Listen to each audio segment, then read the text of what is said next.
मौका है national consumer day का और हम पूछ रहे हैं कि क्या भारत का कंज्यूमर आज सच में सशक्त है, एम्पावर्ड है, या हम सिर्फ एक बड़ा बाजार बनकर रह गए हैं जहां हर कोई अपना सामान तो बेच सकता है लेकिन उसकी जवाबदेही बस कहने भर की है। भारत की 140 करोड़ से ज्यादा की आबादी, दुनिया का सबसे बड़ा मिडिल क्लास, दुनिया जमाने की कंज्यूमर प्रोडक्ट और सर्विसेज वाली ये इकोनॉमी, और इस इकोनॉमी की सबसे बड़ी ताकत कौन? कंज्यूमर। लेकिन क्या कंज्यूमर की इस ताकत के बराबर उसके अधिकार भी मजबूत हैं? शायद कागजों पर हैं।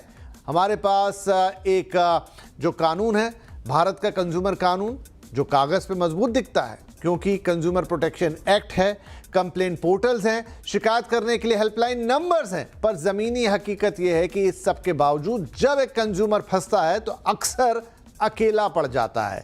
2025 की ही बात करें, हमने दो ऐसे बड़े मामले देखे जहां आम कंज्यूमर बेबस दिखा। ओला इलेक्ट्रिक स्कूटर्स को लेकर लोगों का गुस्सा आपको याद होगा, जब लोगों ने अपने पैसों से खरीदे स्कूटर तक जला दिए, आग लगा दी उनमें। क्यों किया होगा किसी ने ऐसा?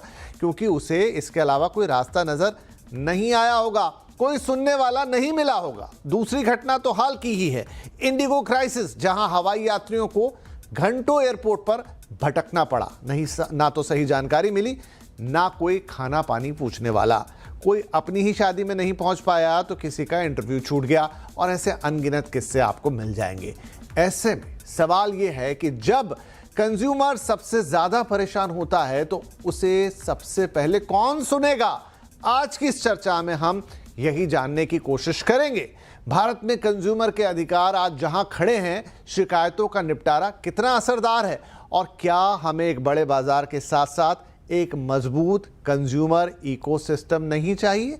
क्योंकि सिर्फ बाइंग पावर से कोई देश एक ग्रेट कंज्यूमर मार्केट या ग्रेट कंज्यूमर इकोनॉमी नहीं बन सकता। उसके लिए जस्टिस और अकाउंटेबिलिटी भी उतनी ही जरूरी होगी, और वो भारत के कंज्यूमर की मांग भी है, डिमांड भी है, अधिकार भी है और हक भी है। तो आज